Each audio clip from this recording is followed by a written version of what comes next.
అందుకు మనకు దీక్ష సహకరిస్తుంది. మీరు గమనించండి, ఇవాళ అయ్యప్ప స్వాముల గురించి ఎంతోమంది ఎన్నో త్యాగాలు చేస్తున్నారు. మేము అయ్యప్ప స్వాములకు ఉచితంగా భోజనం భిక్ష పెడతాం, పొద్దున్న అల్పాహారం పెడతాం, మేము అవకాశం ఇస్తాం, మా ఇంటి పైన అవకాశం ఉంది, మీరు ఇక్కడ దీక్ష చేసుకోవచ్చు అని ఉంది కదండి.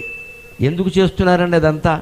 మీ వల్ల సమాజం బాగుపడుతోందనే కదా వారంతా చేస్తున్నది. మామూలుగా ఒక కాలేజీ కుర్రాడు వెళ్ళి అద్దెకి రూమ్ అడిగాడు అనుకోండి, బ్రహ్మచారులకు రూములు ఎవరండి? ఎందుకంటే వాళ్ళ ఇంట్లో పెళ్ళిగానే అమ్మాయిలు ఉన్నారు, వాళ్ళ బాధ వాళ్ళది. ఎవరో మేము ఇవ్వమని చెప్తారు, పెళ్ళి అయిందా లేదా అని అడుగుతారు, పెళ్ళాన్ని తీసుకురమ్మంటారు, అంతే కదా.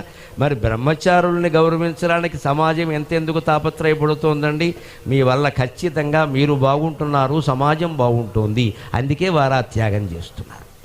ఆ ఆదరణ మనం పొందుతున్నామంటే దానికి తగినట్టుగా మనం ఉండాలి. ఎలా ఉండాలి? భగవద్గీతలో ఇందాక చెప్పిన జాగ్రత్తలు తీసుకుంటూనే వేదం దగ్గర నుంచి సనాతన ధర్మంలో ఈ దీక్ష గురించి ఏం చెప్పారో తెలుసుకోవాలి.